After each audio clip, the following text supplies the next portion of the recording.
هو الشيخ محمد عبد الله بن بودادية، التنواجوي نسبا، الحوضي منشأ، الغيني دارا، التجاني طريقة.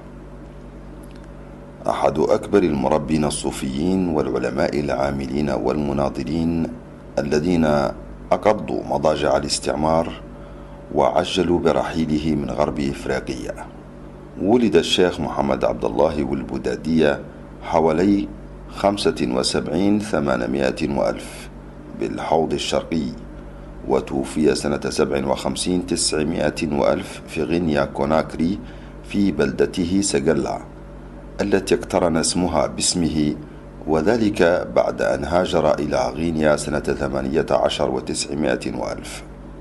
حصل الشيخ على معارف غزيرة ونهل من زلال علوم عدد من المشايخ الذين يشار إليهم بالبنان، حيث استهل مسيرة التحصيل بمحضرة والده أحمد المعروف في الحوض الشرقي بالعلم والورع والصلاح والتصوف، ثم شد الرحال إلى الشيخ عبد الله وللنجة القلاوي، والشيخ محمد لغلف الداودي، والشيخ محمد المهدي والمحمد الحبيب، والشيخ محمد الصغير واللبان التنواجوي، وكذلك بعض أحفاد شيخ الشيوخ الشيخ سيد المختار الكنتي. فأخذ الشيخ محمد عبد الله العلم من أطرافه، سلك طريق الصلاح من مسالكها، ودخل إلى نادي العلماء والمربين الصوفيين من أوسع أبوابه. لكن علم هذا الرجل وصلاحه لم يكن إلا وجها واحدا من أوجه عطائه، فالرجل أيضا ناهض الاستعمار، بل شارك في معركة النيملان الشهيرة، وأصيب بجروح بالغة في تلك المعركة.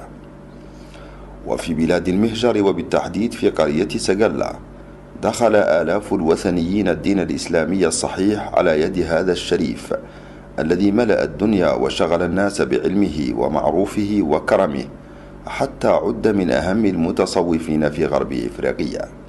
كتب عنه الباحث الكبير محمد والمولود ولداداه، معتبرا وفاته خسارة كبيرة، حيث ظل سفيرا فوق العادة للإسلام والمسلمين وللموريتانيين في الغرب الإفريقي. غير أن ما خفف تلك الخسارة هو أن ابن الفقيد الشيخ عبد المجيد تسلم المشعل وواصل مسيرة البذل والعطاء في حاضرة سجلة بغينيا كوناكري، تلك الحاضرة التي أسست على التقوى والصلاح والزهد والورع والكرم. فتوسعت المحضرة واتسع المسجد وتضاعف توافد الطلاب من مختلف دول العالم إلى قرية سجلة، حيث المشايخ الشرفاء من دوحة بودادية.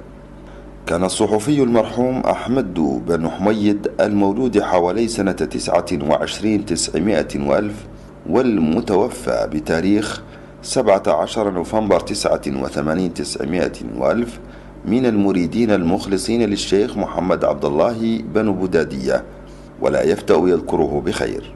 وما أكثر ما روى من أخباره النادرة ومآثره الباهرة، إذ كان كما يصفه مثالا في الزهد والمجاهدة والكرم والإخلاص في السر والعلانية.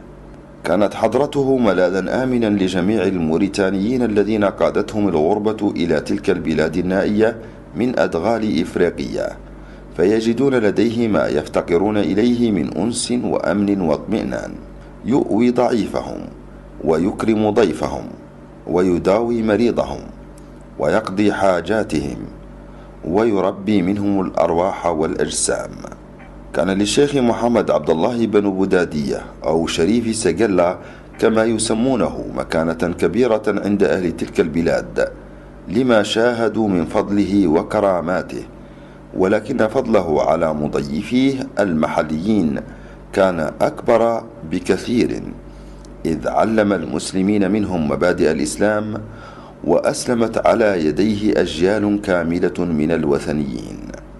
يقول الأستاذ أحمد إنه أخبره أنه لقي الأمر من شيخه بالاستيطان في ذلك المكان الموحش عندما كان قلعة حصينة للسحرة والوثنيين، وأنه في مبتدأ أمره ما أصبح يوما إلا وعريشه ممطور بوابل من الأسحار التي لا قبل له بها، فيقيه الله شرها.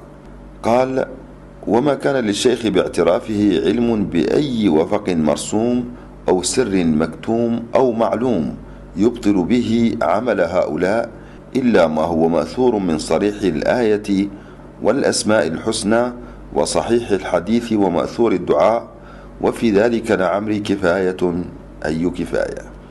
ولا زال الشيخ يدعو الوثنيين ويعلم المبتدئين ويجتهد في تربية المريدين ويؤوي الوافدين من جميع المسلمين الأقربين والأبعدين، إلى أن اكتملت عناصر الحاضرة الإسلامية الناشئة بتأسيس مسجد عامر ومحضرة بعطاء باهر في حضرة ذات نور زاهر.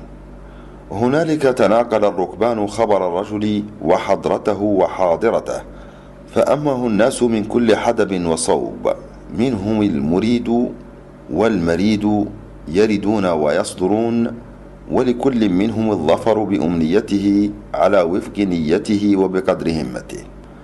سمع الأستاذ أحمد بن حميد عن ذلك الشريف الفاضل المقدم في الطريقة التيجانية بواسطة عن الشيخ عمر تال ما كثر عنه القول وتواترت عليه النقول وبهر العقول، فسافر إلى قرية سقلة فحل بها عشية، وقد ترسخ اعتقاده أكثر بما شاهده لدى الرجل من مشاهد ربانية خلال الفترة الوجيزة التي قضاها في ضيافته. توفي الشيخ محمد عبد الله بن بدادية شريف سقلة سنة 57 وألف للميلاد في مدينة سقلة، وبها دفن قرب مسجده على بعد مئات الأميال من العاصمة الغينية كوناكري. توفي الفقيد رحمه الله تعالى، وبقيت مآثره وأثره الطيب.